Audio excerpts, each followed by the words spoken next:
Robert opened the envelope. There was a piece of blue paper inside with some writing on it. Robert read it carefully.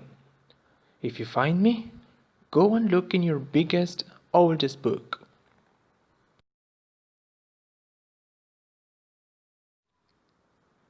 In my biggest, oldest book?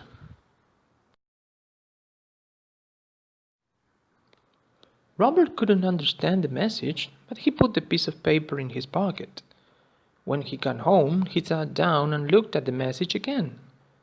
In your biggest, oldest book, he thought. What does that mean?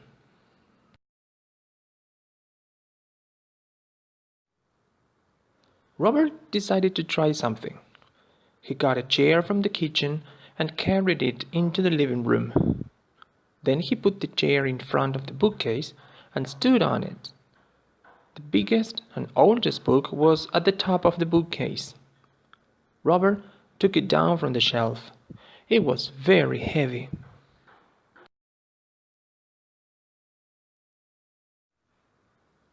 Robert opened it, and a thin envelope fell out. Inside the envelope was a little book. Its pages were yellow because they were so old, and they had lots of numbers on them. He jumped down and ran back into the kitchen and showed the little book to his mother. "What's this?" he asked her. His mother took the book and opened it.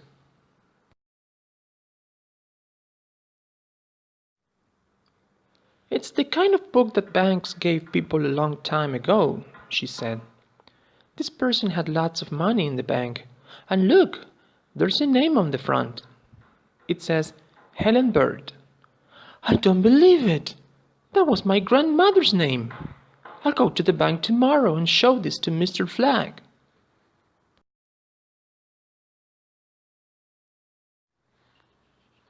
When Robert's mother gave the old book to Mr. Flagg the next day, he looked at it very carefully, picked up his telephone, and spoke to someone in an excited kind of way.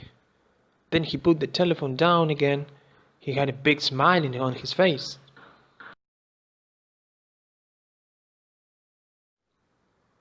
"Well," he said, "you must thank your son for finding this little book.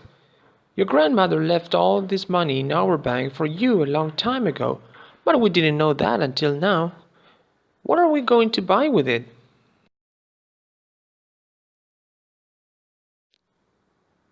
Robert's mother smiled, something that Robert wants very much.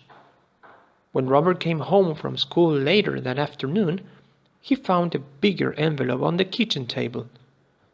"Open it," his mother said. Inside the envelope were 2 plane tickets and 2 train tickets and 2 boat tickets. "Robert, Mr. Flagg at the bank says we've got enough money now. We're going to have a wonderful holiday."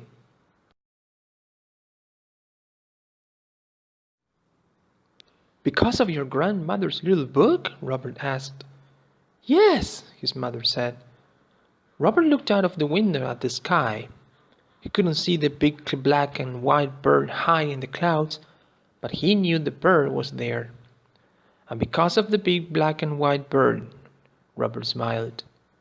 "What do you mean?" his mother asked. "That's my secret," Robert said.